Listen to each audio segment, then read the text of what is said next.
Siapa yang waktu itu tanya sandal ke kuburan? Saya janji mau jawab di hari lain.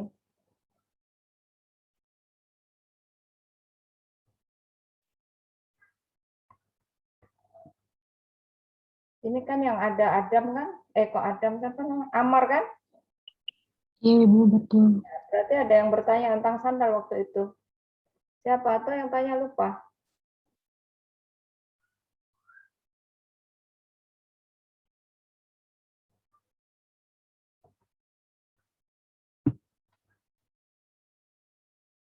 Ya.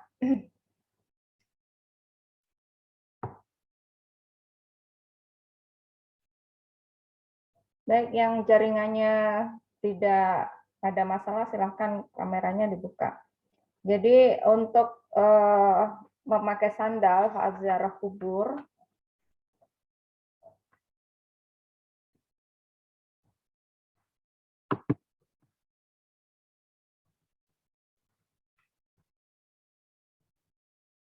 itu ada hadis, ya, yang ada yang menyebutkan bahwa hadis ini dari Bashir bin Khososiyah radhiyallahu anhu, dia berkata, tatkala aku berjalan mengiringi Nabi Shallallahu Alaihi Wasallam, beliau melihat seorang pria berjalan di antara kuburan dengan memakai kedua sandalnya.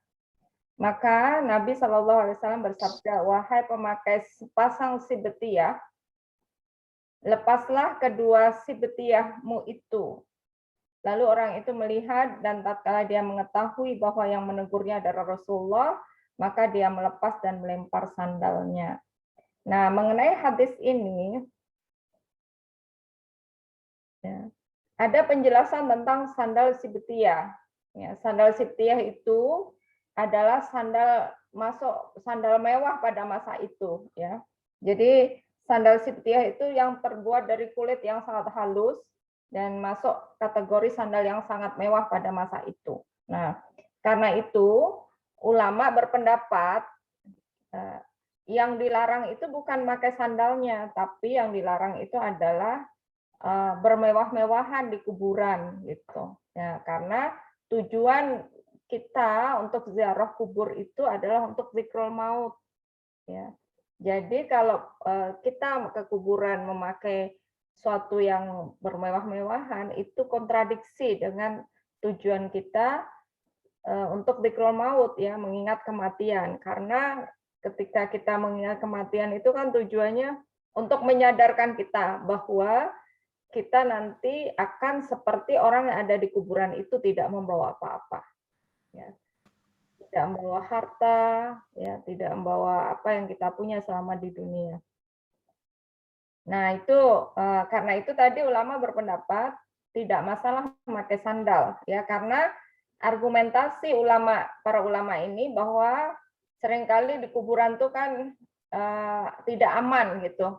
Ada duri, ada binatang yang berbahaya gitu. Maka diperbolehkan, ya, jadi kesimpulannya diperbolehkan memakai sandal di pekuburan gitu, ya.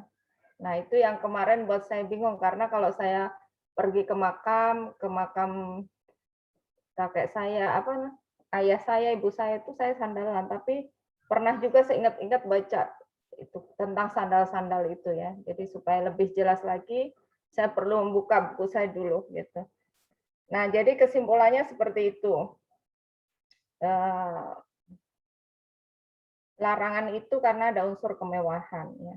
Tapi intinya tidak dilarang, boleh. Kemudian saya menguatkan jawaban atas pertanyaan Ammar, ya, tentang membangun kuburan. Itu ada beberapa dalil yang tentang membangun kuburan, ya. Membangun kuburan itu ada dalilnya bahwa Rasulullah melarang mengapur kuburan, duduk di atasnya dan membuat bangunan di atasnya, ya. Yang diajarkan Rasulullah adalah meninggikan, ya, sedikit meratakan dengan membuat tanda atau meninggikan sedikit. Adapun membuat bangunan itu larangannya bukan larangan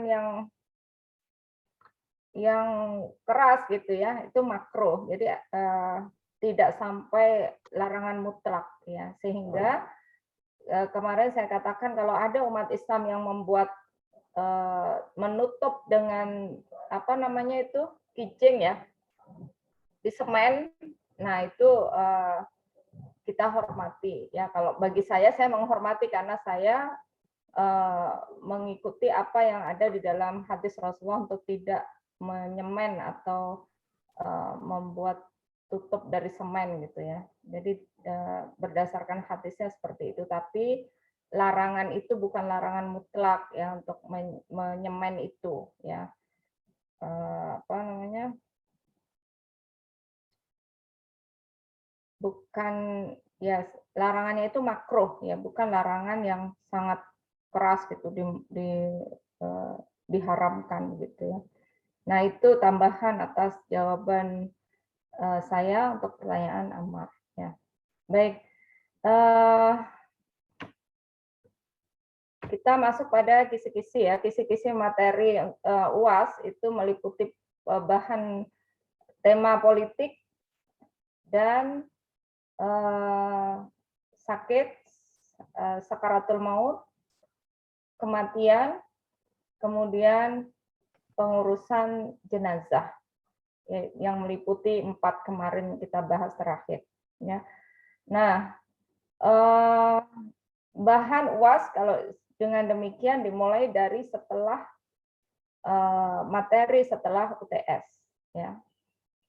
Terdiri dari politik dalam Islam, konsep politik dalam Islam, kemudian sakit dan sakaratul maut, kematian, dan pengurusan jenazah. Nah, untuk politik, ya, kita review ya tentang definisi politik. Ya. Apa yang kita ketahui tentang definisi politik? Yang kalian pahami tentang politik apa waktu itu kita bahas?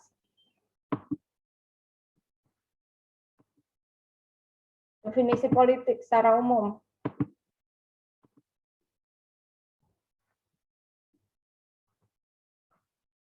Izin menjawab, Ibu. Ya.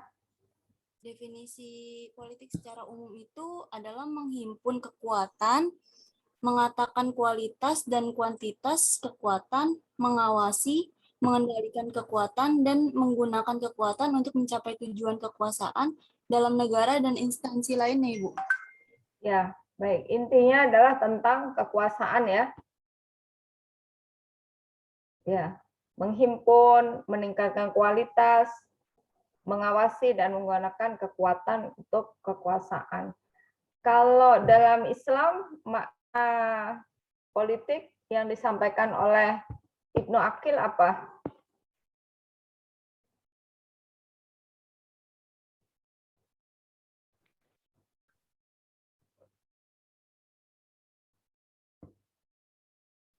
Izin menjawab, Ibu. Ya. Politik Islam itu ada 4, dari segala perbuatan, membawa maslahat, jauh dari mudarat, yang terakhir sekalipun Allah dan Rasul tidak menentukannya. Ya, jadi mengenai perbuatan manusia yang membawa sebanyak-banyaknya maslahat, gitu ya. Jadi definisi politik atau siasah adalah segala perbuatan manusia yang membawa manfaat ya dan menjauhkan dari madarat walaupun Allah dan Rasulnya tidak menetapkan hal tersebut ya. Lalu dengan demikian kita tahu bahwa istilah politik dalam Islam itu dikenal dengan istilah apa?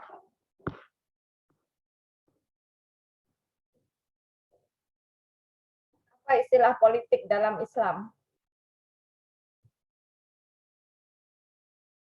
Saya bukan ya, Bu? Hah? Siasah bukan ya? Ya, definisi politik dalam Islam adalah siasah. siyasah. Nah, berikutnya tentang waktu itu saya menyampaikan tentang pandangan-pandangan cendekiawan ya, Muslim maupun Barat. Nah, apa yang dikatakan oleh Imam Ghazali tentang politik? Menurut Imam Ghazali, siyasah itu apa?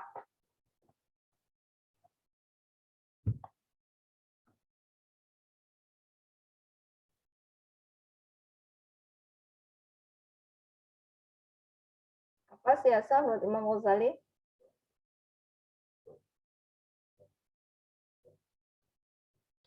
Izin menjawab, Ibu. Ya, silakan Winda.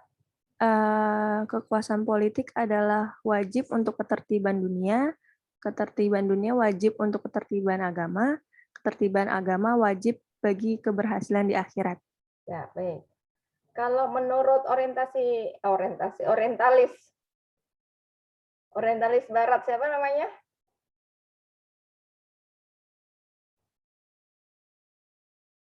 Menurut pandangan orientalis Barat, siapa namanya?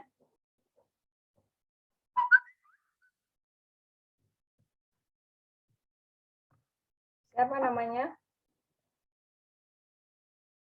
Orientalis Barat?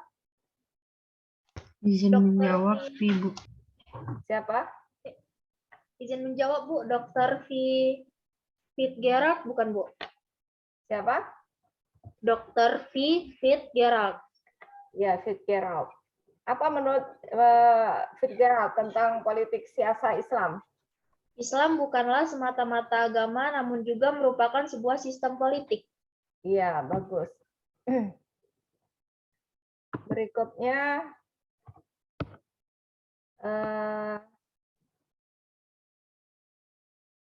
kita beralih pada ruang lingkup politik Islam. Ada 3 ya yang saya sampaikan waktu itu tentang ruang lingkup politik dalam Islam. Apa saja itu?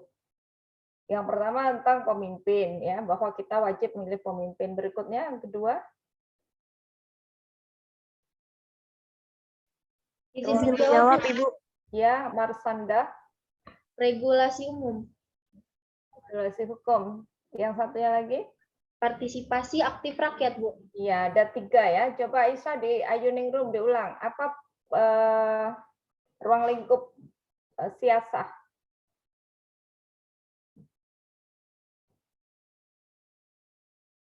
Regulasi,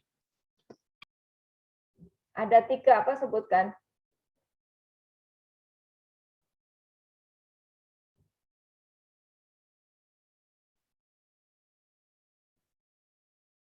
Apa? Baru saja saya sampaikan, belum ada 5 menit. ya ini benar, Ibu. Siasa, konstitusi, legislatif. Nggak tahu deh, Ibu. Saya lupa. Aisyah, ruang lingkup politik siasah. Apa? Regulasi, Regulasi apa?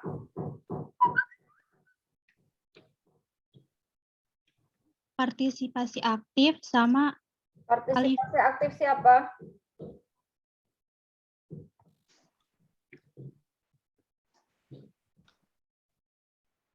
Ini ya, tidak on. Ini, pikirannya Saya on. kemana-mana.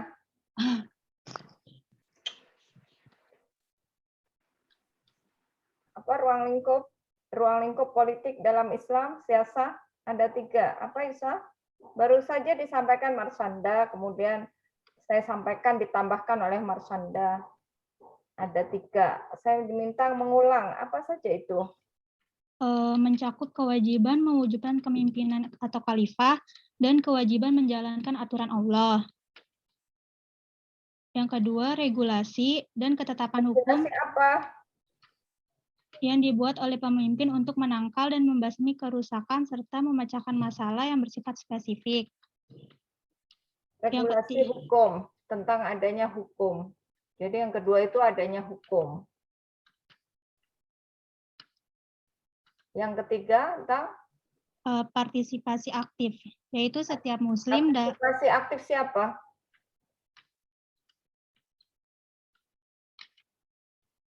ruang lingkup. Partisipasi aktif, siapa yang berpartisipasi di... Oh, setiap muslim, Ibu. Nah, begitu. Jadi partisipasi aktif siapa? Ruang lingkup setiap muslim. Partisipasi aktif siapa? Setiap muslim. Iya. Coba diulang lagi. Ruang lingkup siasa. Yang pertama mencakup kewajiban untuk mewujudkan kepemimpinan atau khalifah. Lalu Yang kedua regulasi dan regulasi atau ketetapan hukum. Adanya hukum, ya. Lalu yang ketiga partisipasi aktif untuk setiap muslim. Partisipasi aktif muslim, ya, rakyat. Jadi yang pertama itu kewajiban untuk memilih pemimpin, harus ada pemimpin, intinya gitu kan. Kalau tidak ada berarti harus dipilih. Dua, adanya hukum. Jadi intinya gitu, hukum, regulasi atau ketentuan hukum. Ketiga, partisipasi aktif rakyat atau partisipasi aktif umat Islam, ya, sebagai rakyat gitu. Paham ya Aisyah ya? Ya. Ya, Ibu. Lalu tentang asas politik dalam Islam ada apa saja? Asas politik, asas siasah.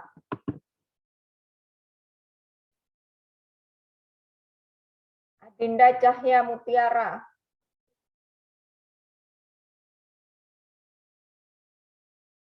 Apa asas politik dalam Islam? Izin menjawab, Ibu. Ada hakimiyah ilahiyah. Lalu? Kedengaran tidak, Bu? Ya, dengar.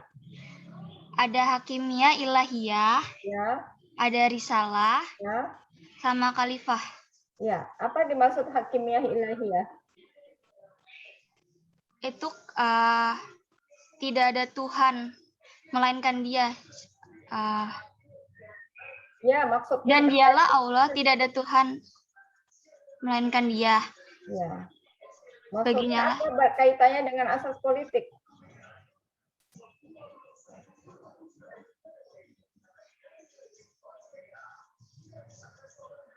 Kaitan dengan asas politik apa?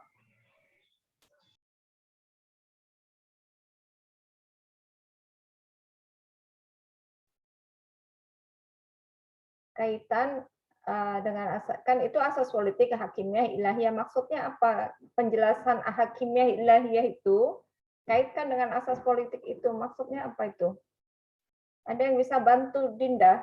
Izin bantu, Ibu. Ya, silahkan Sabila.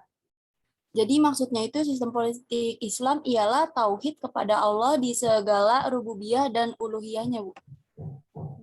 Baik, ada yang bisa melengkapi?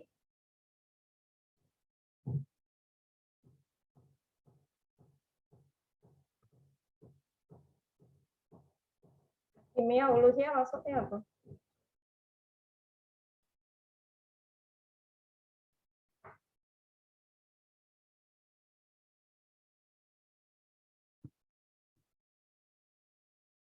Waktu itu sudah saya terangkan.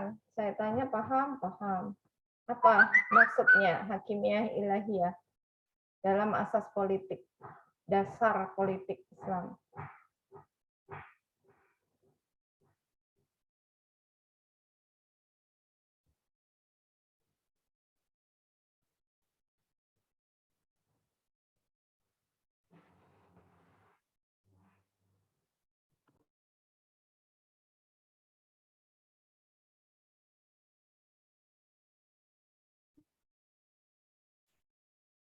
Ibu izin masuk. Ya, silakan. Maksud asas politik si hakimiyah ilahiyah ini kan sebagai pengertian kalau tiada Tuhan selain Allah. Nah, kalau dalam sistem politik maksudnya kita disuruh untuk mentauhidkan kepada Allah dari segi rububiyah dan uluhiyah. Berarti dalam tauhid ini kita diminta untuk selalu mengisahkan Allah bahwa Allah yang menciptakan kita, yang mengatur rezeki kita, dan menyadarkan kita bahwa segala rezeki itu datangnya dari Allah, Bu. kaitannya dengan politik. Yang ada rububiyah itu kaitannya dengan politik apa? Politik itu apa, makna siasa apa waktu itu? Mengatur urusan. Makna siasa apa? Mengatur urusan, seluruh urusan manusia. Nah, coba kaitkan dengan makna itu dengan hakimiyah ilahiyah sebagai asas politik. Izin Hubungannya menjawab, apa? Bu. Ya, silakan Marsanda. Memberikan kuasa pengadilan dan kedaulatan hukum tertinggi dalam sistem politik Islam hanyalah hak mutlak. Hak mutlak siapa? Kekuasaan ya, Bu?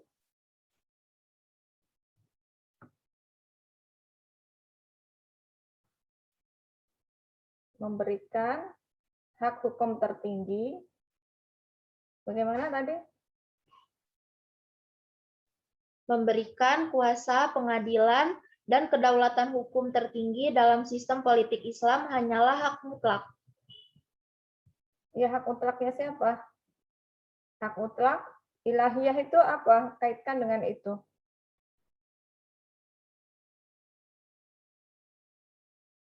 Hak mutlak dari Pengadilan, Bu.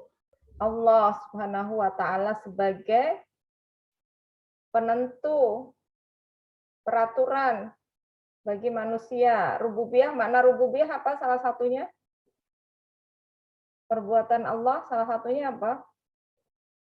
Yang berkaitan dengan politik.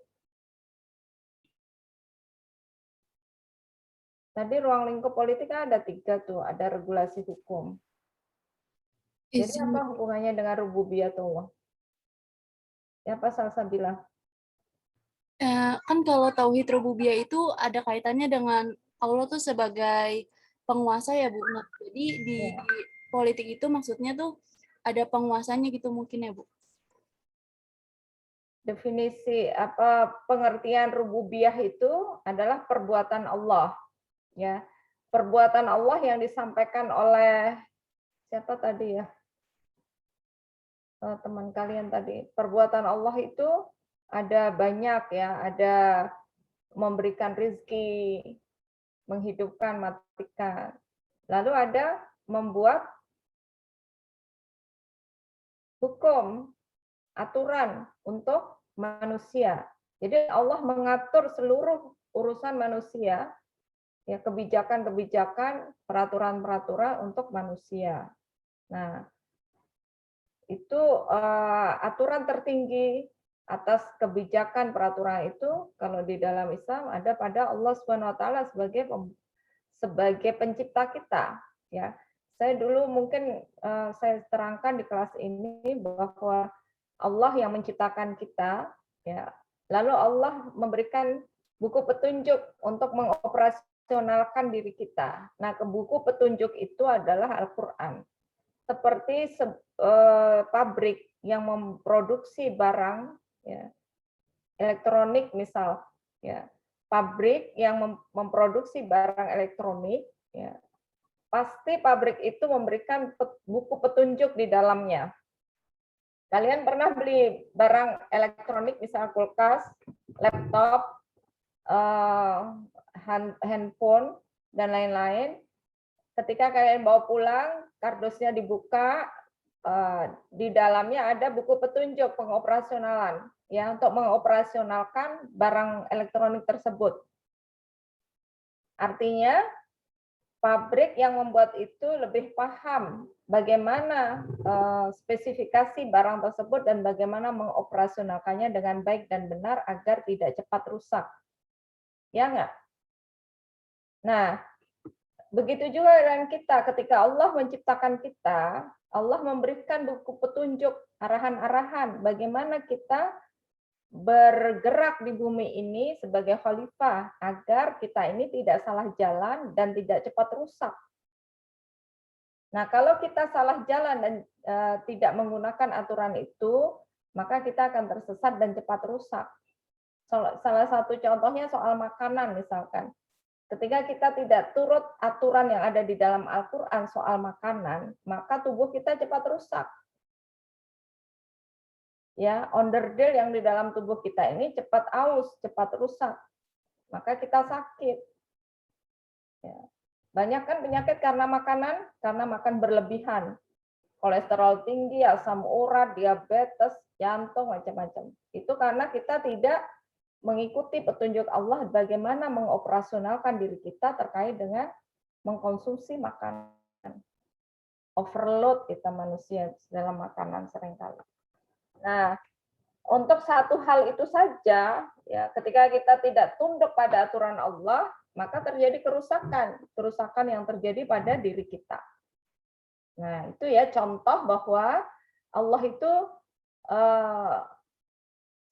dalam kaitan cakupan rububiyatullah, Allah penentu kebijakan, menetapkan aturan-aturan. Maka kita tunduk pada aturan itu.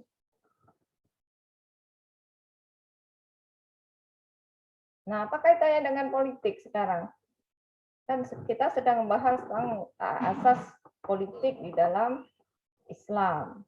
Nah, coba kalian kaitkan apa yang saya jelaskan, baru saja saya jelaskan dengan salah satu asas politik dalam Islam yaitu hakimiyah ilahiyah.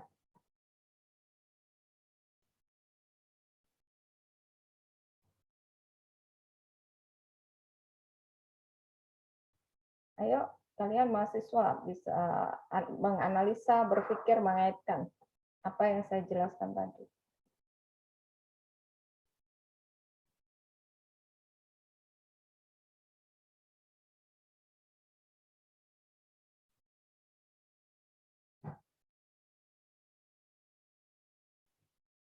Ya, bagaimana? Lalu ada waktu itu saya jelaskan seorang pemimpin, sifat pemimpin termasuk diri kita sendiri semua adalah kullukum ra'in.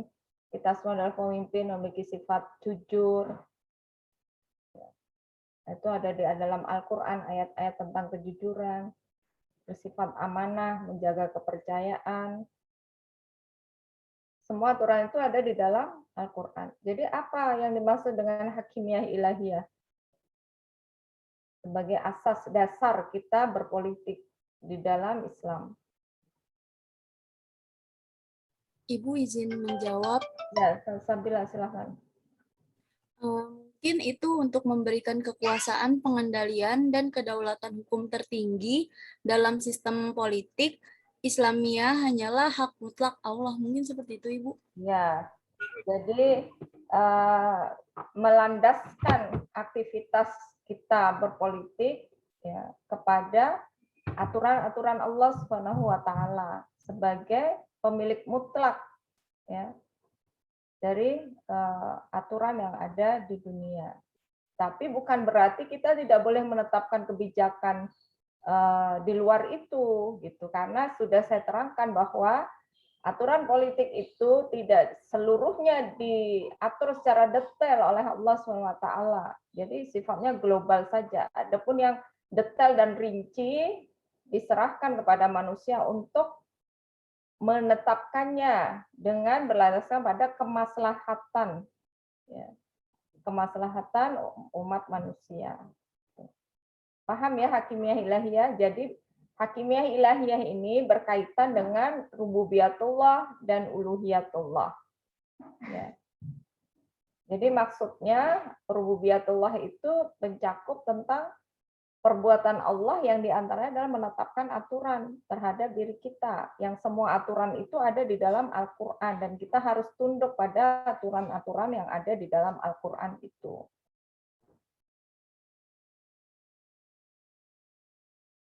Paham ya? Nah, selain itu juga berkaitan dengan uluhiyatullah, di mana kita dalam mengoperasionalkan diri kita dan juga alam semesta ini dengan memohon kepada Allah SWT ya untuk diberi kemudahan, bergantung kepadanya, tidak bisa kita berlepas diri dari Allah SWT. Baik. Sudah paham tentang hakimiyah ilahiyah, asas pertama dari politik Islam? Paham ya? Jadi artinya dalam kehidupan ini aktivitas apapun termasuk politik ya mengatur urusan manusia itu tidak bisa dilepaskan dari aturan Allah Subhanahu wa taala yang ada di dalam Al-Qur'an. Gitu. Ya. Di antaranya misalkan tentang kejujuran ya, tentang sifat jujur dalam sikap dan perbuatan ya. Nah, itu tidak bisa ditinggalkan karena itu aturan yang Allah tetapkan untuk kita semua ya. Siapapun ya termasuk dalam kehidupan kita mengatur urusan masyarakat banyak. Amanah ya dipercaya tabligh, kemudian apalagi patonah. Nah, itu diantara tuntunan atau aturan yang Allah tetapkan. Ya. Lalu berikutnya tentang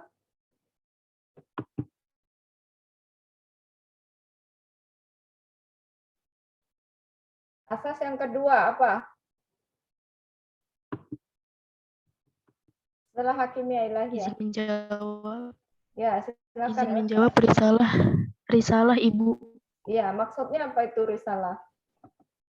Jadi memerintahkan agar manusia menerima segala perintah dan larangan Rasulullah. Baik. Ya, berikutnya yang ketiga, asas yang ketiga.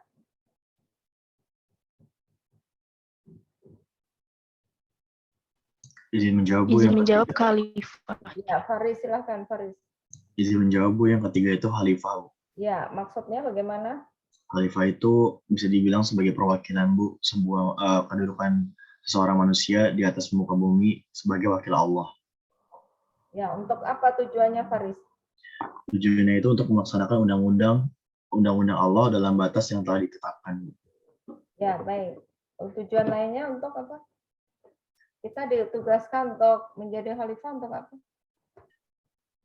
Tujuan lainnya itu, setahu saya itu menggantikan posisi masa-masa Nabi Rasul Bu.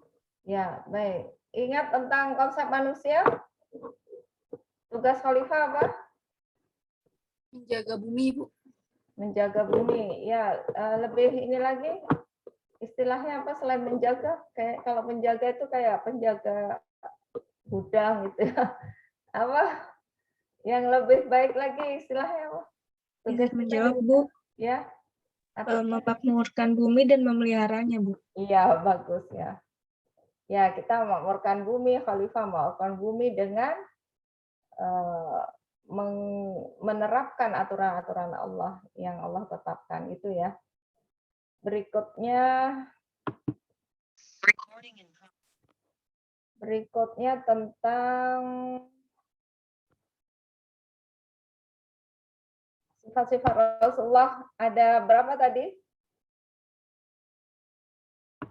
Sifat-sifat Rasulullah sebagai seorang. Jawabnya ada 4. Ada 4 Ya, Marsanda. Ada 4 Bu. Yang pertama sidik, amanah, patonah, tablik Bu. Ya, baik. Apa maksud dari masing-masing sifat itu? Sidik artinya jujur, amanah artinya dapat dipercaya, patonah artinya cerdas, tablik artinya menyampaikan. Baik. Nah, dalam penjelasan saya tentang politik dalam Islam, waktu itu saya membahas tentang asas apa namanya?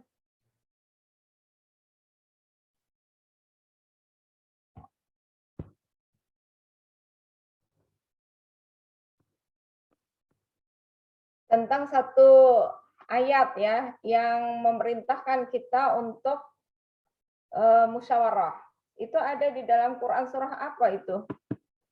Musyawarah. Disebabkan kamu berlaku lemah lembut, bla bla bla bla bla, terus kemudian maka maafkanlah, doakanlah agar kemudian musyawarahlah.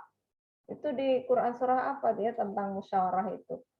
Izin menjawab Ibu. Ya. Di Ali Imran Ibu. Ayat 159. Bunyinya bagaimana, Winda?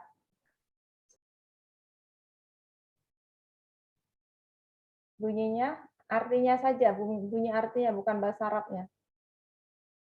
Bagaimana Ali Imran 159 itu bunyinya? Baik, Ibu.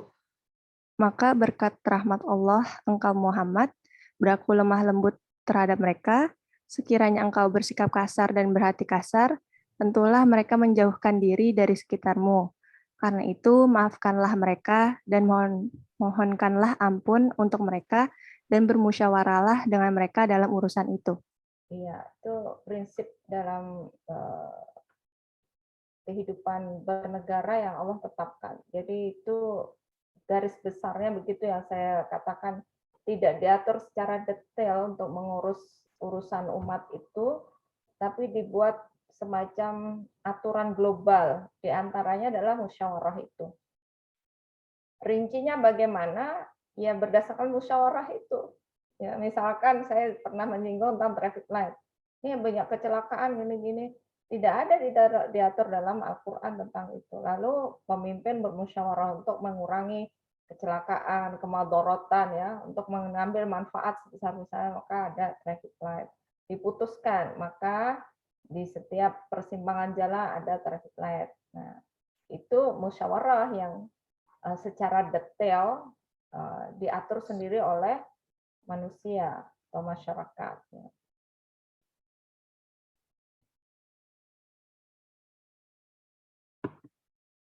Berikutnya, kalau tentang kemampuan pemimpin menetapkan keputusan dengan adil atas perkara yang terjadi di wilayahnya, itu ada disampaikan Allah, diceritakan Allah. Tentang siapa itu? Saya sampaikan waktu itu tentang raja siapa yang disampaikan Allah untuk kita ambil pelajaran dari kisah itu. Kisah raja siapa?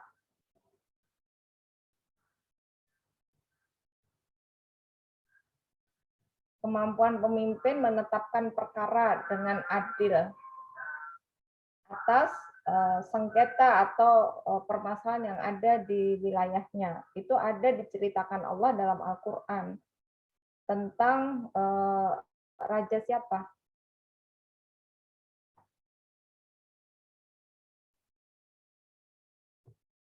Kalau di slide tidak ada, tapi kalau kalian mendengarkan penjelasan saya, insya Allah bisa tahu gitu. Raja siapa? Yang diceritakan Allah menetapkan perkara perselisihan antara rakyatnya dengan adil dan cerdas gitu ya. Jadi menyingkap sebenarnya permasalahan ini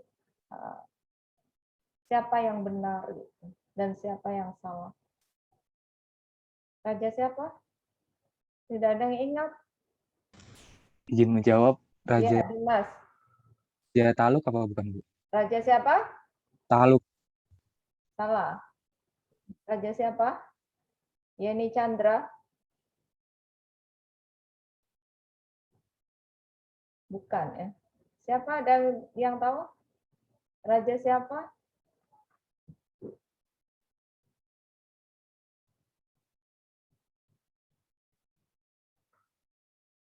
Ini ada 71, tidak ada yang satu pun yang ingat keterangan saya. Izin menjawab, Bu. Ya? Raja Namrud bukan, Bu. Hah? Raja Namrud. Raja Namrud. Siapa Raja Namrud?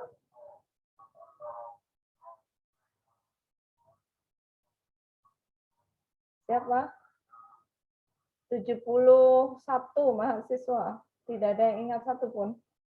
Raja siapa yang saya terangkan waktu itu? Raja Daud, Nabi Daud. Ingat. Bagaimana kisahnya waktu itu saya sampaikan? Ada yang ingat? Ada di Quran surah apa? Diceritakan Allah. Quran surah apa?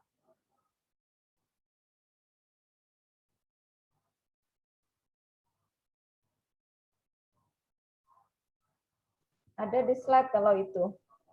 Quran Surah Syad, Ibu, ayat 22. Ayat berapa Quran surah Sad? Ayat 22. Iya. Quran surah Sad ayat 22 itu Allah mengisahkan tentang Nabi Daud. Nabi Daud adalah juga raja saat itu. Ya. Raja Daud. Beliau juga sebagai nabi dan juga pemimpin raja. Nah, ada sengketa dua orang ibu perempuan yang memperebutkan seorang bayi, ya. Masing-masing mengaku itu adalah anaknya. Ibu yang satu mengaku itu adalah anaknya, rebutan bayi, jadi dua orang perempuan. Maka kemudian dibawa permasalahan itu kepada Raja Daud. Kemudian Nabi Daud memutuskan, karena saat itu belum ada DNA, sulit menetapkan mana yang asli. Masing-masing mengaku dengan sungguh-sungguh itu adalah anaknya. Tidak ada saksi juga yang menunjukkan siapa sebenarnya ibu dari bayi tersebut. Akhirnya Nabi Daud memutuskan untuk membelah bayi itu menjadi dua belah, jadi dua. Yang kanan untuk ibu yang satunya, yang kiri untuk ibu yang satunya. Nah, mendengar keputusan itu, ibu yang satu menangis, memohon dengan sangat pada Nabi Daud agar keputusan itu tidak dijalankan. Sementara ibu yang satunya senang gitu. Ya, merasa itu adalah keputusan yang sangat adil, ya. Ibu itu yang satunya mendukung keputusan Nabi Daud itu. Nah, melihat itu, Nabi Daud mengetahui bahwa ibu yang sesungguhnya adalah yang menangis itu. Lalu diberikanlah bayi itu kepada ibu tersebut. Nah, saya tidak tahu motif sebenarnya tidak dikisahkan, tapi menurut saya motifnya mungkin jealous iri ya. Mungkin ibu tersebut ingin punya anak tapi tidak juga punya anak, akhirnya rasa dengki itu menguasai dirinya sehingga melakukan hal tersebut. Nah, itu keadilan. Nabi Daud alaihissalam memutuskan sebuah perkara yang rumit di masa itu. Ya, beliau sukses menyelesaikan perkara itu dengan baik. Ya. Hal itu diceritakan Allah di dalam Quran surah Sad ayat 22.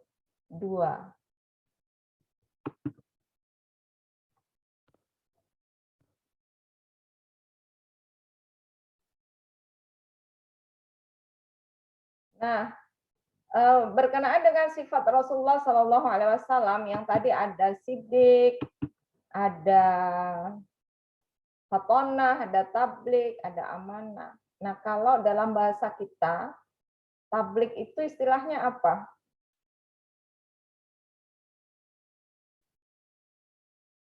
Bahasa kekinian kita, istilah kerennya. Tablik itu apa?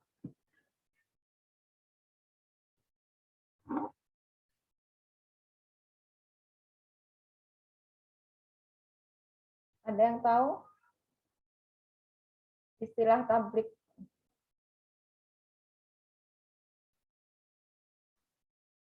Transparansi bukan, Bu? Apa? Apa, Ridal? Akuntabilitas dan transparansi. Iya, bagus.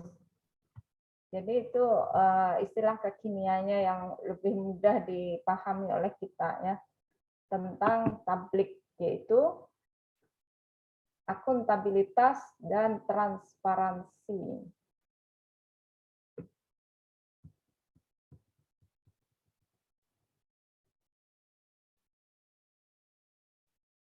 Nah, kalau kalian menyimak penjelasan saya, ada beberapa persyaratan pemimpin yang disampaikan oleh Allah dalam Al-Quran, apa saja? Ada ayat-ayat yang saya cantumkan di dalam slide waktu itu. Syarat-syarat pemimpin, apa saja yang disebutkan dalam Al-Quran?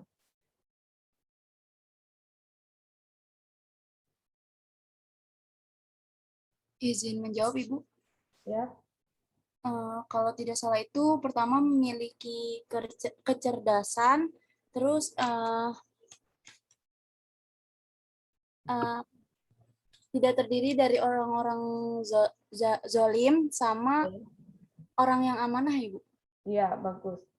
Kemudian itu ya, jadi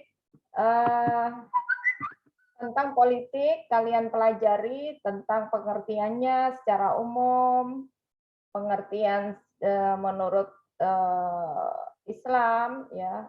Kalau pengertian menurut Islam kan politik itu sama dengan siasah. Nah, siasah itu yang dimaksud dengan siasah adalah mengatur urusan umat. Nah, kemudian ada pendapat seorang ulama yang mendefinisikan siasah, yaitu perbuatan manusia, segala perbuatan manusia untuk mendapatkan kemaslahatan sebesar-besarnya dan menjauhkan dari madarat walaupun Allah dan Rasulnya tidak menetapkan. Kemudian kalian pelajari tentang ruang lingkup politik atau siasah dalam Islam. Lalu kalian pelajari juga tentang asas, ya, asas politik dalam Islam. Kemudian maksud dari masing-masing itu, ya, hakimiyah, ilahiyah, kemudian risalah, khalifah, gitu ya. Kemudian sifat-sifat Rasulullah sebagai pemimpin dan juga itu merupakan tuntunan untuk kita semua sebagai pemimpin, ya, kulukum ra'in itu ya. Lalu ayat-ayat Allah dalam Al-Qur'an tentang pemimpin kalian pelajari, di antaranya tentang musyawarah dalam Ali Imran 159, kemudian Shad 22 dan seterusnya. Ya. Kemudian pandangan-pandangan ulama dan ilmuwan barat, ya, atau orientalis barat, ya, yang tadi sudah saya tanyakan namanya, ya, namanya itu tentang politik dalam Islam yang kalian pelajari. Lalu kita beralih pada masalah sakit, sakaratul maut, kematian, dan mengurus jenazah. Itu kisi-kisi politik sudah saya sampaikan ya. Lalu tentang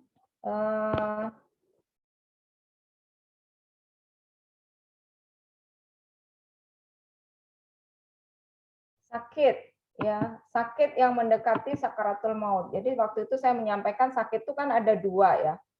Apa saja waktu itu saya sampaikan sakit itu ada dua. Sakit dalam Islam dikelompokkan jadi dua. Yang pertama, izin menjawab, Bu. Ya. Penyakit batin sama penyakit lahir, Bu. Ya, kalau penyakit lahir itu berbentuk fisik. Ya. Penyakit lahir apa saja yang waktu itu saya sampaikan ada dua. Tidak ada di slide. Apa? Izin menjawab, Ibu. Ya, Salsabila. Penyakit lahir yang insya Allah dapat disembuhkan sama penyakit lahir yang mengarah pada kematian, Ibu. Ya, bagus. Nah, itu ya. Jadi sakit dikelompokkan dalam dua, ya, maksud saya ini sakit yang berkaitan dengan fisik, yaitu sakit yang sekedar menguji kita untuk kita bersabar atau tidak. Nah, ini insya Allah bisa sembuh. Tapi satu lagi penyakit yang berkaitan dengan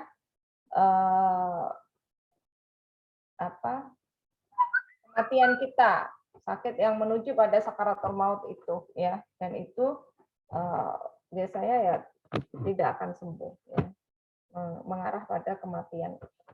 Nah itu. Nah, bagaimana adab kita terhadap orang yang sedang sakit menuju sakaratul mautnya itu? Apa adab kita yang dituntunkan dalam Islam?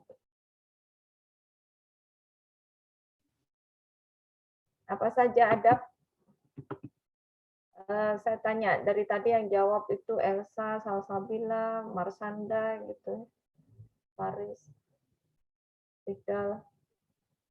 Saya tanya kepada Vina, Julia, Fabella, adab orang sakit menuju sakaratul maut, sakit keras. Adabnya apa?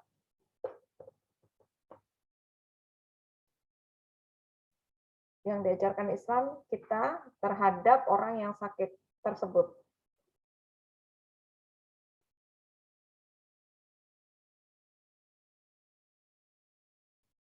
Apa, Vina?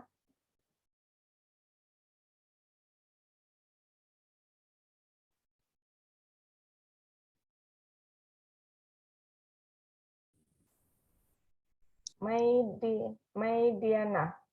Apa mediana? Adab kita terhadap orang yang sedang mengalami sakit keras. Izin menjawab, Ibu. Tabah dan sabar, tidak merintih atau mengeluh, lebih baik beristighfar, tidak mengharapkan Mediana, pertanyaan saya adab kita terhadap, bukan adab orang sakit. Adab kita terhadap orang, tuntunan Islam yang harus kita lakukan terhadap orang yang sedang sakit keras menuju sakaratul mautnya, apa yang kita lakukan, dituntunkan untuk kita lakukan.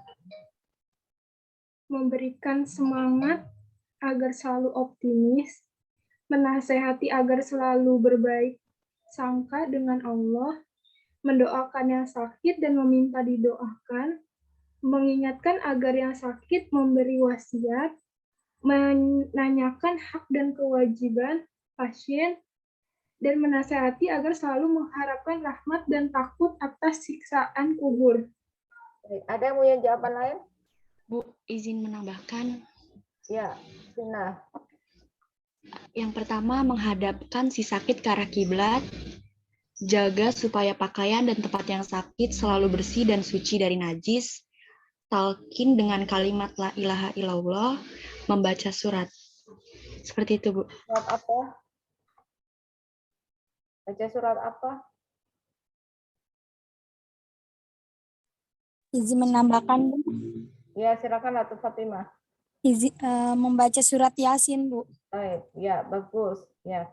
Jadi kalau yang disebutkan mediana itu sakit secara umum, ya. Kalau ada orang sakit tipes, kita jenguk, maka adabnya seperti yang disampaikan mediana. Ya. Tapi untuk yang sakit keras, udah feeling kita udah mendekati kematian, ya. Nah, itu ada khusus lagi yang disampaikan oleh tadi Vina. Ya. Yaitu yang secara khusus itu adalah mentalkin, ya. Mentalkin dan membacakan surah Yasin. Ya, talqin itu menuntun yang bersangkutan untuk mengucapkan kalimat la ilaha illallah. Nah, tujuannya apa? Kenapa Rasulullah Shallallahu Alaihi Wasallam mengajarkan kita untuk mentalkin orang yang sedang dalam kondisi mendekati kematiannya? Tujuannya apa tuntunan itu? Waktu itu sudah saya cerangkan. Izin menjawab, Ibu. Ya, Sylvia. Apa, Sylvia? Untuk mempermudah, Ibu, dalam itunya, dalam apanya sih, Bu? Intinya yang sakaratul mautnya dipermudah dalam pencabutan itunya, Bu. Pencabutan apa? Nyawanya. Baik, ada yang mempunyai jawaban lain? Kenapa Rasulullah memberikan suatu ajaran, tuntunan untuk kita mentalkin? Apa, Amar? Izin menjawab, Bu. Kalau menurut saya itu pada saat sakaratul maut kan kita ini, Bu, apa namanya, ada setan gitu yang menggoda kita, Bu, keluar dari Islam. Jadi tujuannya ditalkinkan itu supaya iman orang yang sakaratul maut itu tetap, Bu, beriman kepada Allah. Menurut saya. Nah, itu catat tuh ya. Waktu itu saya sudah jelaskan begitu. Jadi kalau kalian menyimak dengan baik, insya Allah masih ingat. Baik, berikutnya itu untuk menguatkan iman kita, karena di detik-detik kematian kita itu setan tetap gigih untuk mengeluarkan kita dari keimanan supaya kita itu su'ul khotimah.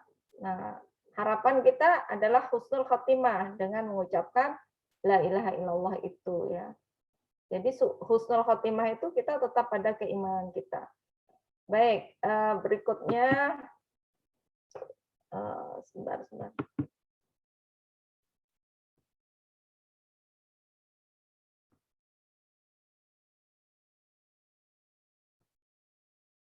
Nah, berikutnya tentang kewajiban orang yang sakit.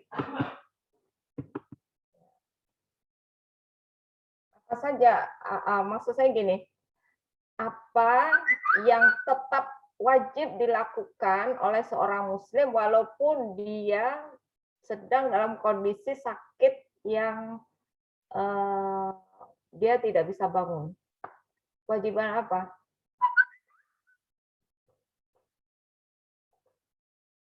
Kewajiban apa?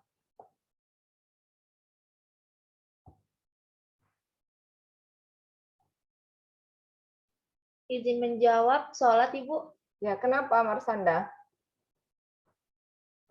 Karena diwajibkan, Bu. Iya, alasannya zakat juga diwajibkan.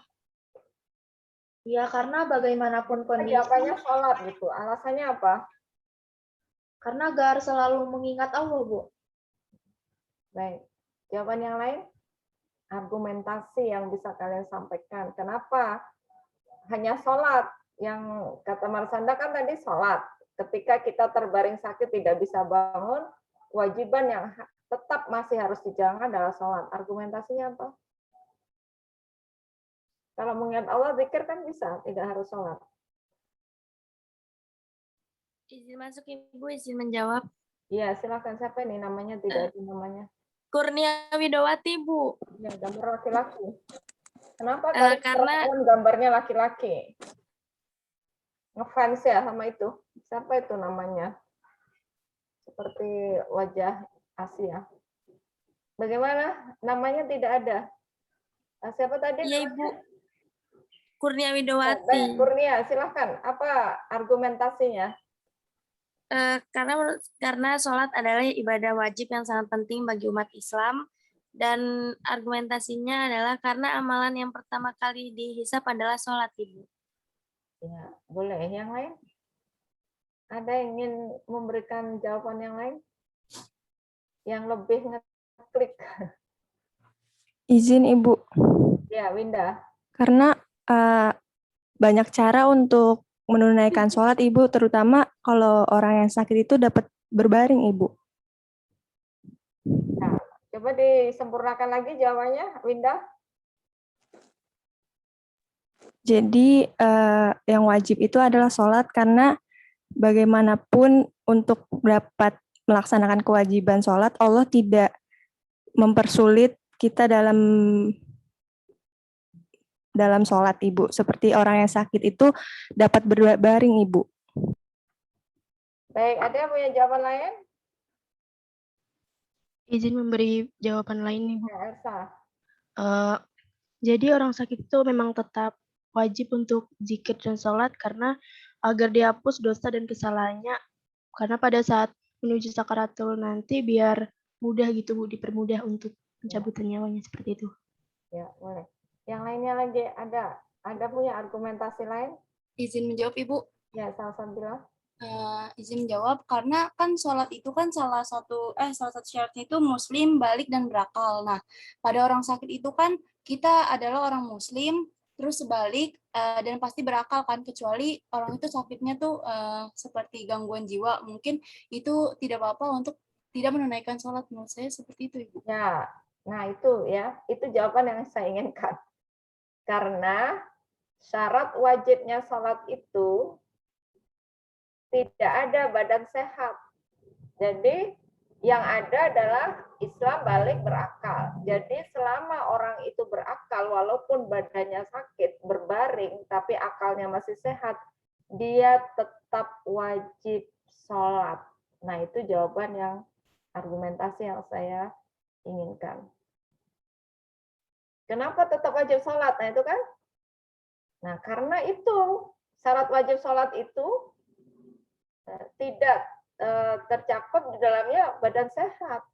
Syarat wajib sholat itu Islam balik berakal. Jadi walaupun dia sakit, badannya sakit, tapi akalnya sehat, orang tersebut tetap wajib sholat.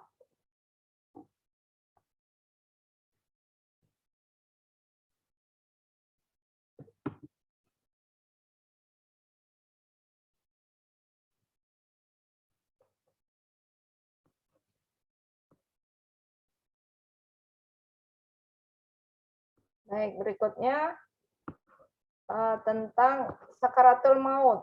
Apa yang dimaksud dengan sakaratul maut? Secara bahasa apa? Secara istilah apa? Pengertian sakaratul maut, saya mau beralih ke sisi yang satunya dari tadi yang jauh sebelah sini dulu. Laili Fridayuni. Apa yang dimaksud dengan sakaratul maut secara bahasa? Laili. Sakaratul maut itu menuju kematian, Ibu. Bentar. Arti sakaratul maut menuju kematian. Secara bahasa. Nida dalilah.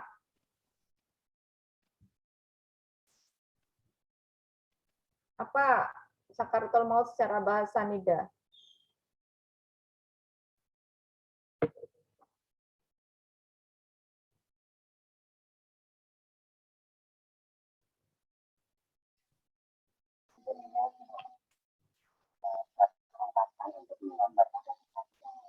Apa?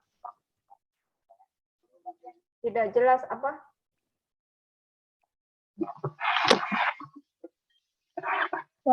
Suatu ungkapan untuk menggambarkan rasa sakit yang menyerang inti jiwa manusia dan menjalar ke seluruh bagian tubuh.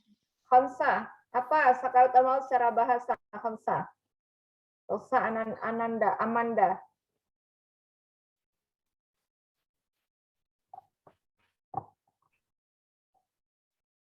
Khamsa, Amanda, apa? Sakaratul maut, maknanya, definisinya secara bahasa? Suatu keadaan di mana ruh perlahan berpisah dari jasad atau bisa disebut dengan proses kematian, Ibu. Secara bahasa ya, pertanyaan saya etimologi. Ai.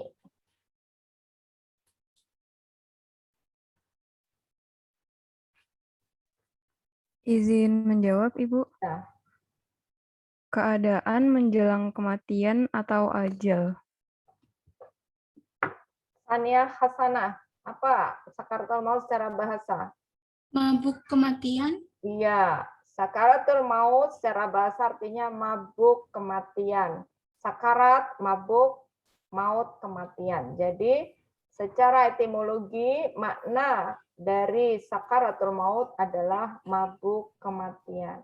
Nah, secara istilah apa? Mai Risma.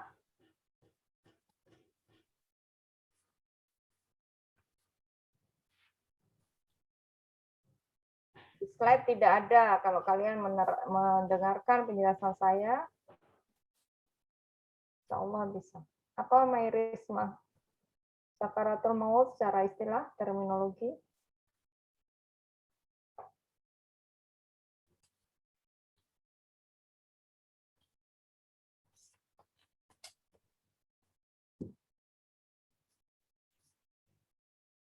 Nur Anzani.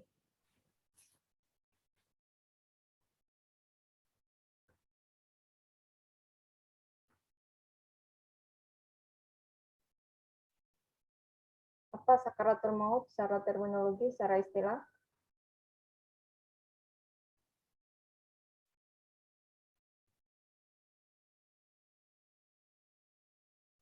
Tidak tahu? Niken? Izin jawab, Bu. Dicabutnya nyawa dari kaki hingga kepala. Iya. Sakaratul maut itu adalah proses di mana malaikat mencabut nyawa kita, ruh kita dari ujung kaki hingga terakhir di ubun-ubun. Ya. Dan saya waktu itu menerangkan semua kita merasakan sakaratul maut itu.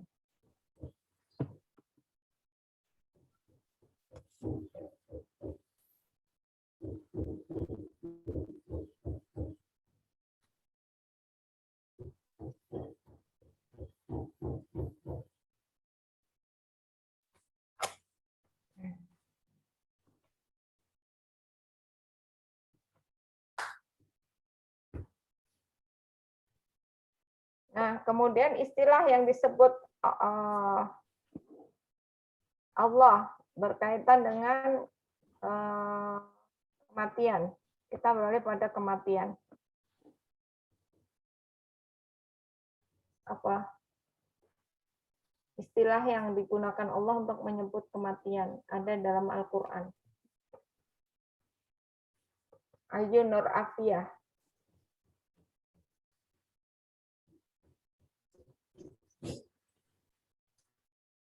Apa istilahnya?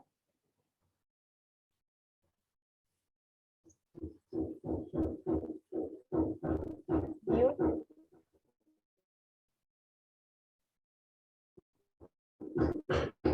Siapa bisa bantu Ayu?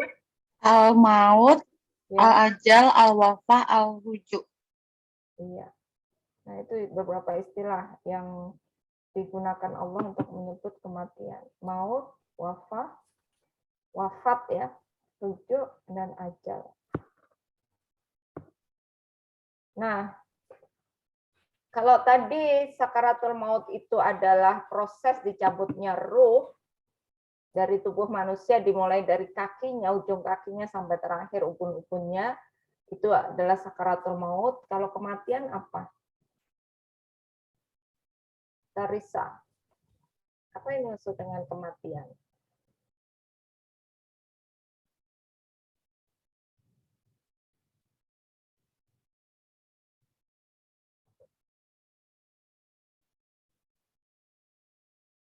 Cahya Mutiara, Adinda.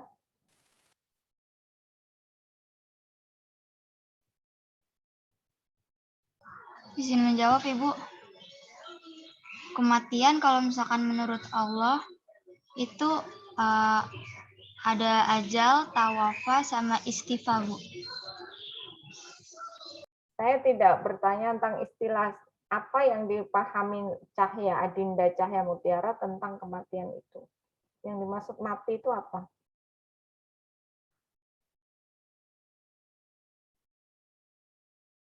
Anissa Indah Puspita. Apa sih yang dimaksud seorang itu disebut mati? Oh, dia udah mati. Ketika apa? Ketika sudah tidak bernyawa. Apa? Ketika sudah tidak bernyawa. Iya. Bisa memberikan kalimat yang lebih ini lagi. Ini Sarwatul Mufidah. Jawabannya itu kaitkan dengan sakaratul maut tadi. Supaya lebih nyambung maknanya. Dicabutnya ruh, Ibu. Ya, dicabutnya ruh kenapa?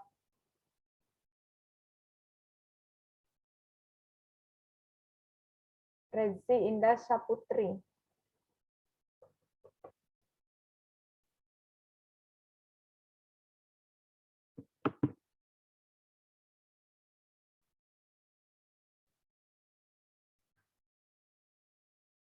Nasrul Khairul.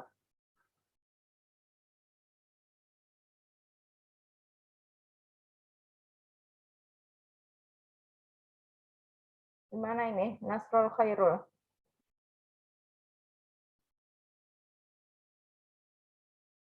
Galih Trinidad.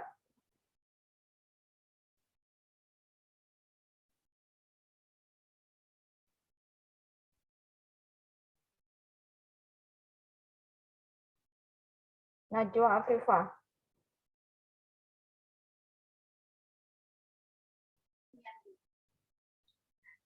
Izin menjawab, Bu. Kan tadi sakaratul maut itu pencabutan dari nyawa dari ujung kaki sampai ujung kepala. Nah, kematian itu dari ruh kita sudah diangkat gitu, Bu. Jadi, semua organ dalam tubuh kita sudah tidak berfungsi lagi. Rival, apa yang kamu ketahui tentang kematian? Jawabannya kaitkan dengan sakaratul maut.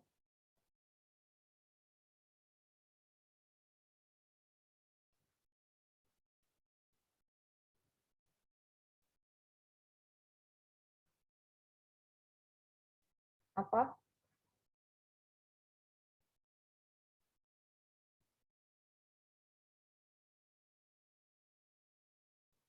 Fauziah Yusri nanti.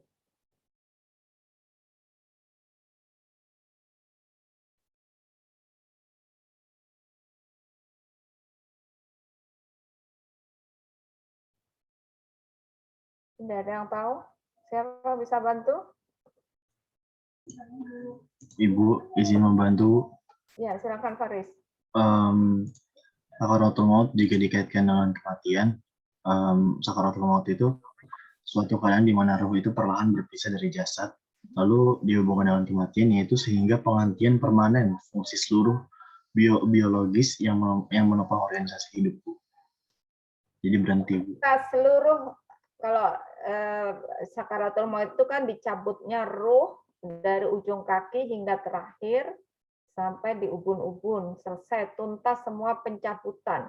Ketika seluruh ruh sudah dicabut dari tubuh seluruhnya, maka itulah yang disebut dengan kematian. Jadi apa yang disebut dengan kematian?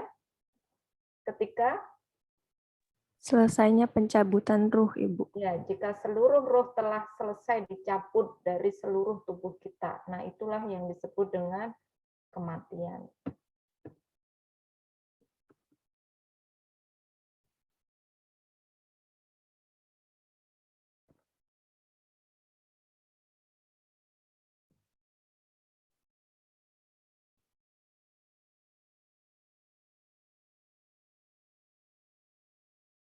Terkait dengan adab yang berkaitan dengan kematian, kalau ada orang meninggal, apa yang kita lakukan?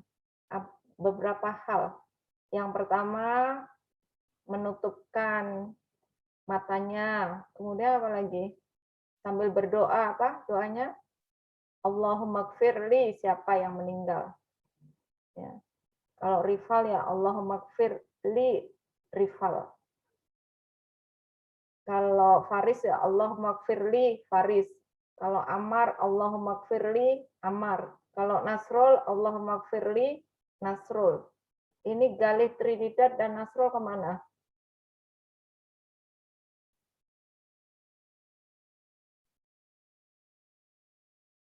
Nanti WA saya tiba-tiba, Bu, ini belum dijelaskan. Padahal saya sudah menjelaskan berbusa-busa. Apalagi selain menutupkan mata yang terbuka? Bu, izin menjawab. Ya, silakan.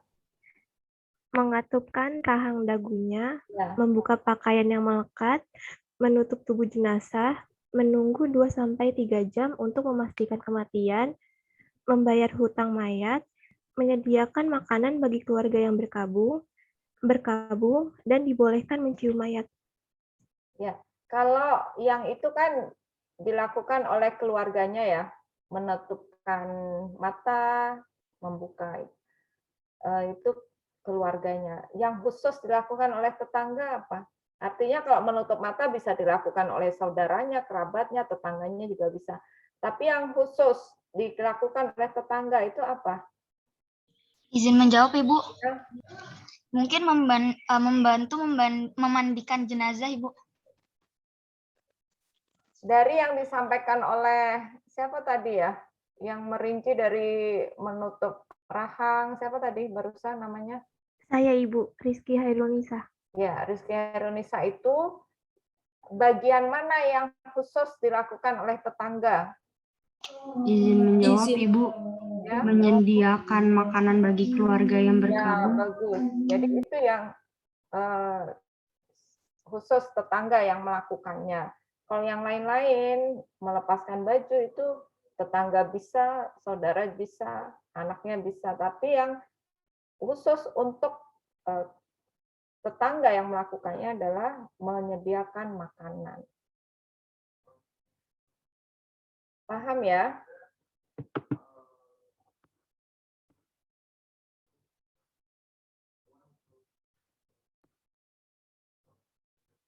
Nah, sekarang masuk pada pembahasan kewajiban terhadap jenazah. Ya. Waktu itu saya membahas pengertian tentang fardu. Ada 2 fardu. Apa saja itu fardu? Fardu, Ibu. ya. Ada fardu kifayah sama fardu ain, Ibu. Ya, apa yang dimaksud dengan fardu ain? Kalau fardu ain itu kewajiban yang dikerjakan oleh individu gitu, Bu. Kalau fardu kifayah itu yang dikerjakan oleh kelompok, Bu. Baik. Tolong jelaskan berikan definisi yang lengkap tentang fardu kifayah. Kurnia Widowati, apa definisi fardu kifayah?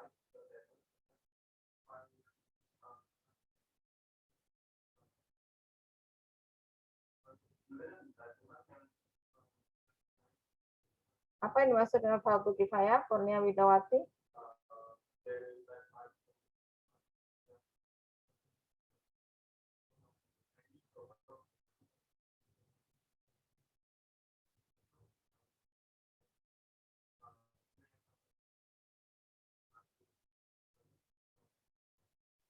Winda Astari.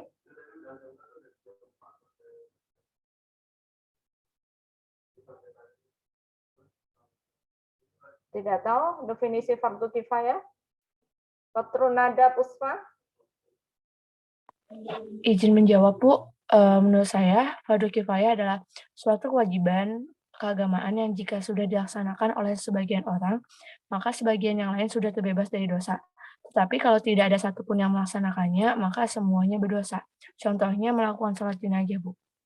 Baik, ada yang ingin menyempurnakan pengertian fardu kifayah disampaikan oleh Petrunada? Ibu izin masuk. Ya, silakan Amelia. Jadi fardu kifayah adalah kewajiban yang jika dilakukan sekelompok orang hingga tuntas sampai selesai hingga gugur kewajiban umat Islam yang lain. Contohnya adalah sholat jenazah. Ya, bagus tuh ya definisinya. Yang disampaikan oleh Amelia itu definisi fardu kifayah. Suatu kewajiban kelompok yang jika sekelompok orang Islam sudah menunaikannya dengan tuntas, maka gugur kewajiban umat Islam yang lain. Itu definisi dari fardu kifayah.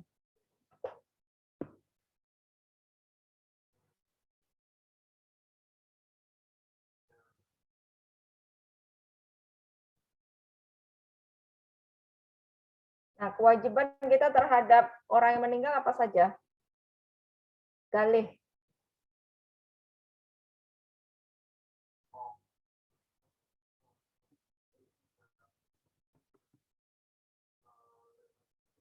Apa Galih?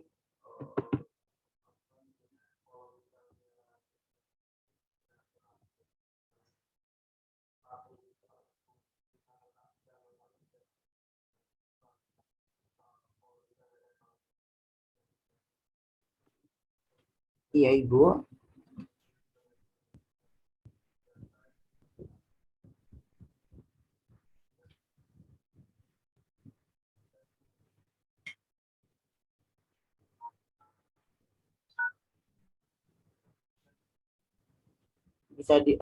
Bisa diulang nggak Ibu pertanyaannya, Ibu?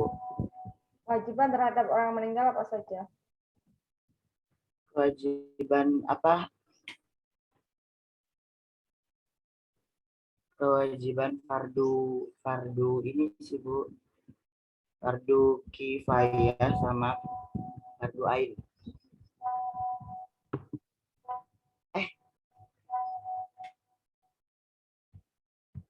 Bentar Ibu, bentar. Memandikan, mengafani, mensolatkan, menguburkan.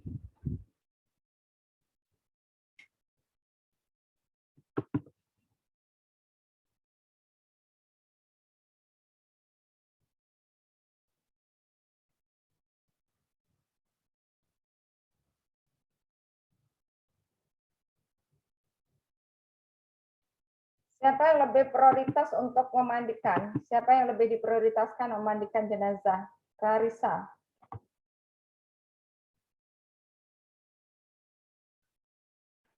Ini menjawab Ibu, keluarga.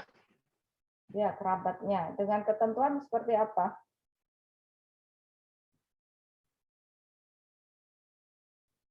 Yang prioritas memandikan jenazah adalah keluarga dengan ketentuan?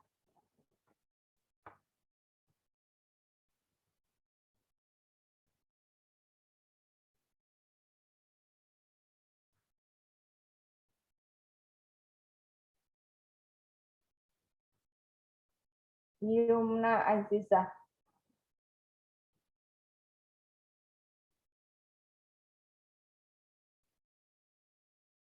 Yumna.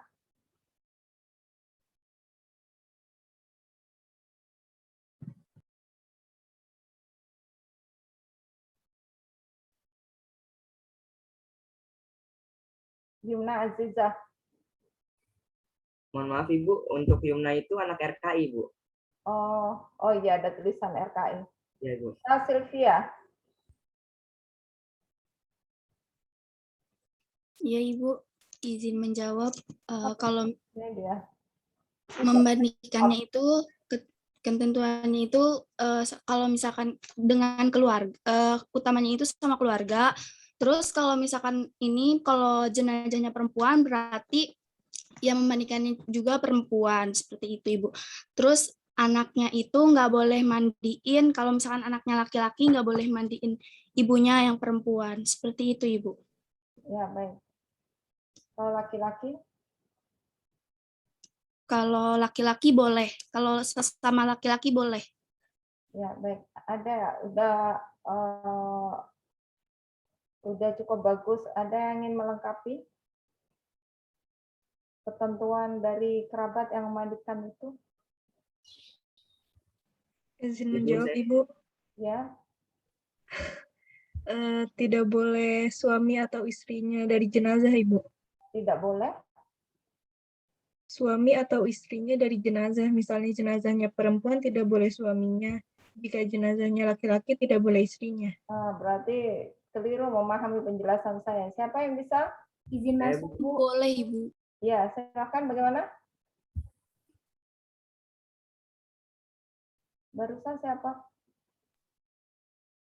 Izin Ibu, kalau misalkan suami istri itu boleh memandikan Ibu. Ya, jadi yang memandikan jenazah itu prioritas adalah kerabat dengan ketentuan sama kelaminnya, kecuali suami dan istri.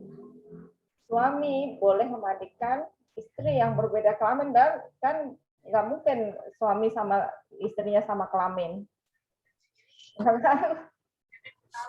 Itu namanya orientasi seksual yang berbeda. Apa LGBT. Suami, jadi gini, ketentuan yang memandikan jenazah adalah kerabat dengan ketentuan sesama kelamin. Yang meninggal laki-laki, yang memandikan laki-laki. Yang meninggal perempuan, yang memandikan kerabat perempuan. Kecuali suami dan istri. Suami boleh memandikan istri, istri boleh memandikan suami. Itu, ya. Bukan tidak boleh, boleh. Itu pengecualian. Selain pengecualian itu harus sama kelamin. Perempuan memandikan perempuan, laki-laki yang memandikan laki-laki, dikecualikan suami dan istrinya. Paham ya? Ya, itu.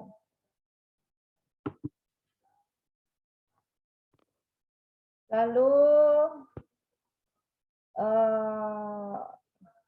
prinsip mandi besar, tentang mandi. Apa prinsipnya dari mandi besar itu?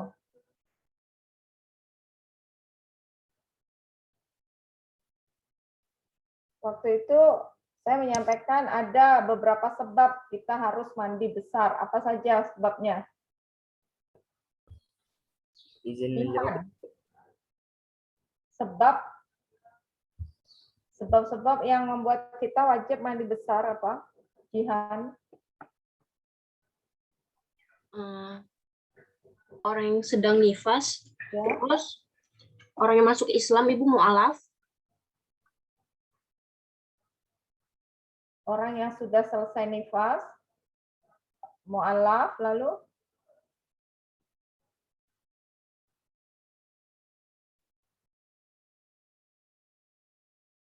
Apalagi Jihan? Mana Jihan kok tidak ada di depan saya? Tadi ada di depan saya.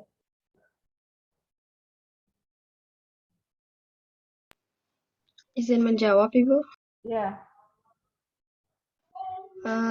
Orang yang setelah haid dan nifas, keluarnya mani atau mimpi basah, berhubungan suami istri, masuk Islam atau mu'alaf, dan karena meninggal dunia, Ibu. Ya, Ada 5 sebab ya orang itu mandi besar. Nah, prinsip mandi besar itu apa? Dari kelima sebab itu, kita mandi besar ada prinsip mandi itu, mandi besar apa prinsipnya? Atau hakikatnya? Izin menjawab, Ibu. Ya. Mengguyurkan air ke seluruh tubuh bukan Ibu? Ya, mengguyurkan air ke seluruh tubuh. Jadi prinsipnya itu. Asal air sudah mengguyur ke seluruh tubuh, maka itu sudah memadai. Dengan cara apapun, pakai ember, pakai gayung, pakai shower, nyemplung ke empang gitu ya, mandi hujan, asal seluruh tubuh basah.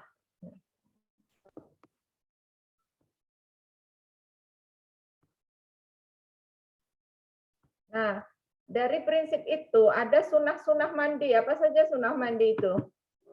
Sunahnya mandi besar yang diajarkan Rasulullah. Pertama apa, kedua apa, urutan sunahnya. Yang belum niken.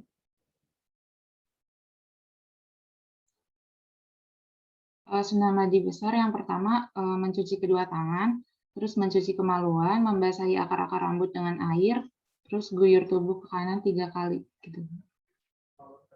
Ya, mencuci tangan, lalu mencuci kemaluan, kemudian bisa mencuci tangan lagi ya, terus cuci kemaluan, cuci tangan lagi. Kemudian menyilang-nyilang akar rambut sampai basah, kemudian mengguyur badan kanan dan kiri sampai basah semua. Itu sunah-sunahnya. Jadi yang pertama kali dilakukan, yang disunahkan untuk mandi besar apa? Kalau demikian, urutan pertama mandi besar yang disunahkan apa? Anida Afrianti. Izin menjawab, Bu. Niat, Bu. Bukan itunya, yang di hadis Rasulullah itu kan disebutkan mandi besar begini. Nah, urutan yang pertama itu apa? Tasmiyah atau bismillah, Bu, membaca bismillah. Gerakannya.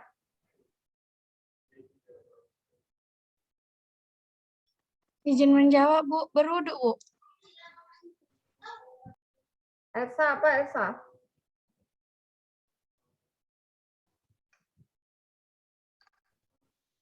Sama Ibu berwudu juga.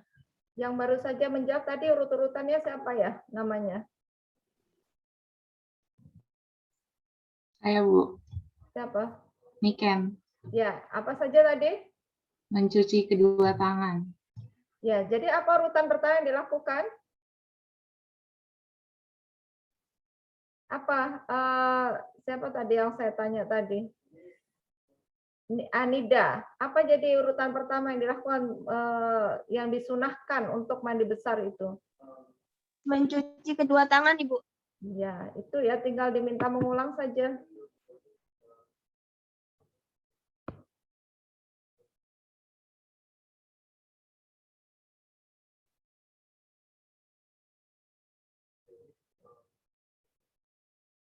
Nah, kalau begitu memandikan jenazah itu secara prinsipnya juga sama ya, urut-urutannya itu secara garis besar sama. Ada sedikit perbedaan, yaitu menekan perut. Kalau kita kan yang hidup tidak usah ada prosesi menekan perut, tapi kalau orang meninggal ada prosesi menekan perutnya dengan pelan untuk mengeluarkan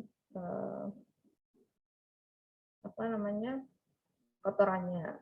Nah, setelah itu membersihkan duburnya. Nah, kemudian diwudukan. Setelah diwudukan, apa yang dilakukan? Memandikan jenazah itu.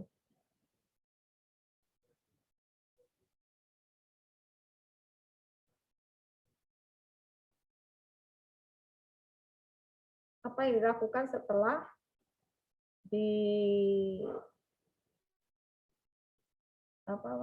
diwudukan? Apa yang dilakukan setelah diwudukan?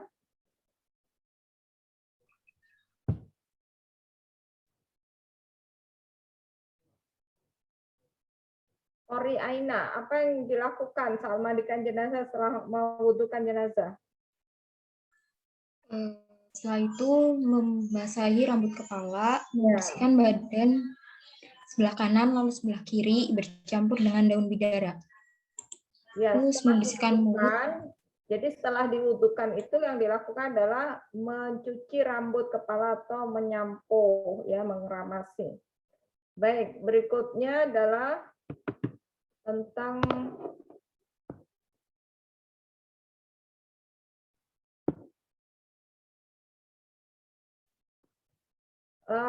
tuntunan yang diajarkan Rasulullah khusus untuk perempuan saat selesai dimandikan apa?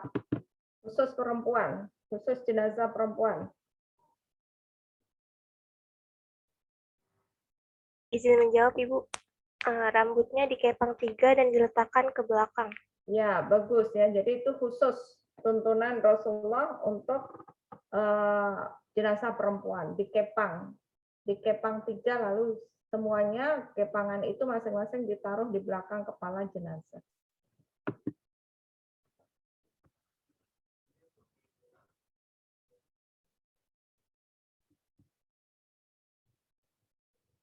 Nah, untuk ketentuan yang memandikan jenazah selain kerabat apa saja?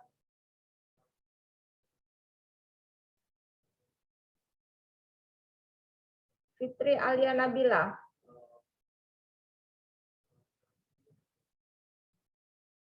Ya, Ibu. Ya, ketentuan memandikan jenazah selain kerabat.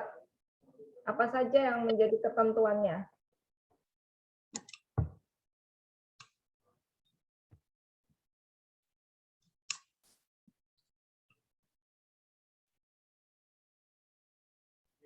Selain kerabat.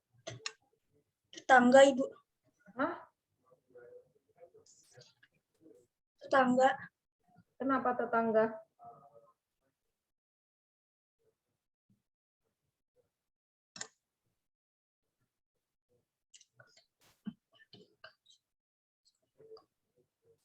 Kenapa Fitri tetangganya?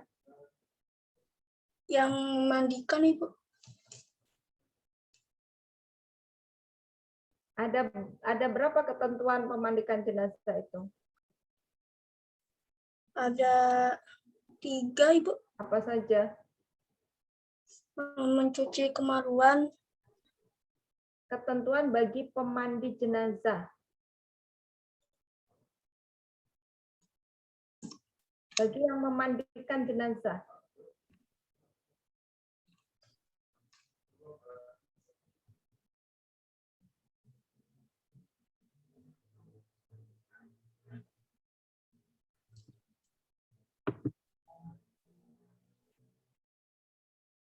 Syarat, ketentuan atau syarat memandi jenazah apa saja?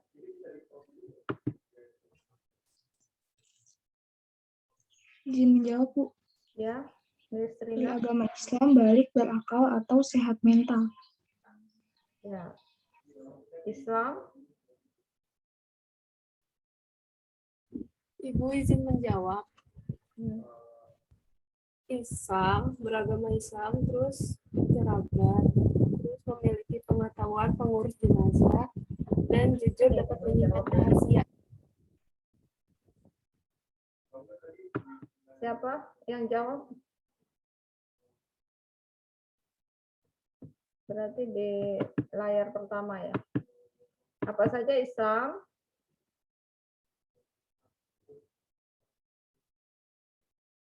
Siapa tadi yang jawab Islam? Saya Ibu Risma. Oh ya, Risma, silakan. Islam, terus kerabat. Kerabat, lalu memiliki pengetahuan mengurus jenazah. Mengurus jenazah. Berikutnya, jujur dapat menyimpan rahasia dan wirai. Jujur, mampu menyimpan rahasia, wirai, lalu lemah lembut. Lemah lembut. Kemudian ada tambahan lagi, satu lagi. Wanita haid boleh memandikan jenazah. Ya, itu ya syarat bagi pemandi jenazah.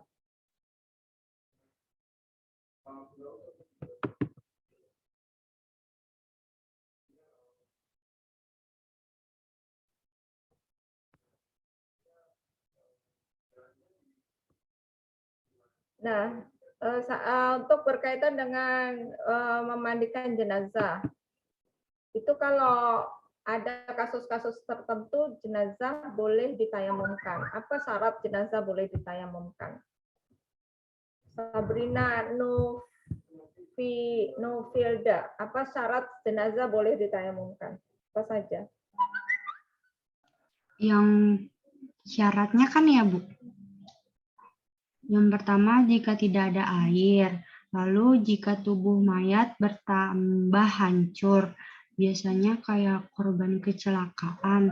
Lalu wanita meninggal di tengah laki-laki asing atau laki-laki meninggal di antara wanita asing. Baik, oke, itu ya terkait dengan memandikan. Kita beralih pada mengkafani jenazah. Syarat ketentuan kain yang digunakan untuk memandikan untuk mengkafani itu apa? Diutamakan yang seperti apa kainnya?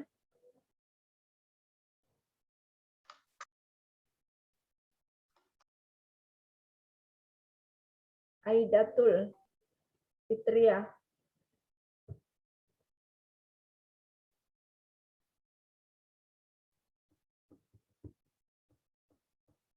Aidatul Zahrotania. Iya, Ibu. Nah, diutamakan yang seperti apa kainnya, kain kafannya?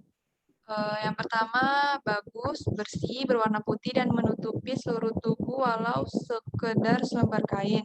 Yang kedua, disunahkan 3 lembar untuk laki-laki dan 5 lembar untuk perempuan.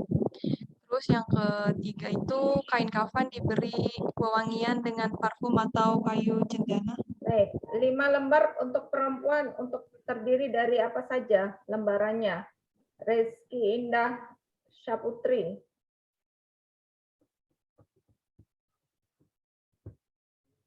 Terdiri dari apa saja 5 lembar kain kafan untuk perempuan, jenazah perempuan?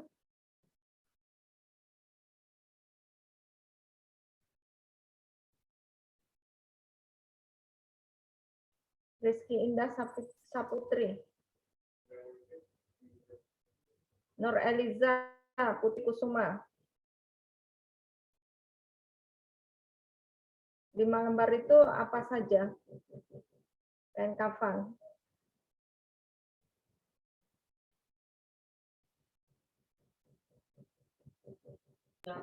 Ya, Ibu izin menjawab. Untuk kain dasarnya 2 ya, Ibu. Dan untuk bajunya 1, sarungnya 1, dan kerudungnya 1. Baik, kalau untuk laki-laki, 3 apa saja? Untuk laki-laki 3 lembar, untuk dasarnya 2 lembar, dan 1 untuk sarungnya. Ya. Untuk pembalut, itu tidak harus ada, namun menjadi harus ada kalau ada kasus apa, misal? Seperti mayat mengeluarkan nanah, ya Ibu. Di mana?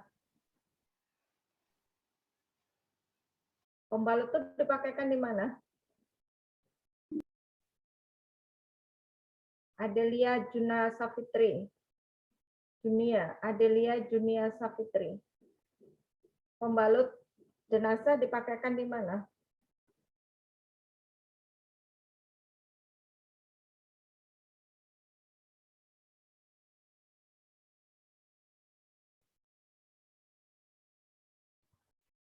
Ibu, mohon maaf Bu, sebelumnya saya ingin mengingatkan bahwasanya waktunya udah habis Bu. Oh, sudah habis ya? Ya. Ya. Jadi itu, ya terima kasih diingatkan. Kisi-kisinya seperti yang sudah saya tanyakan tadi untuk kalian, ya, untuk perawatan jenazah, pengurusan jenazah, dimandikan tadi, mengkafankan, menyolatkan, ya, waktu yang kemudian menguburkan, waktu yang dilarang untuk menguburkan, dan beberapa hal yang berkaitan dengan itu, ya. Amar, sudah difoto? Iya Ibu, ini saya mau izin ya Bu untuk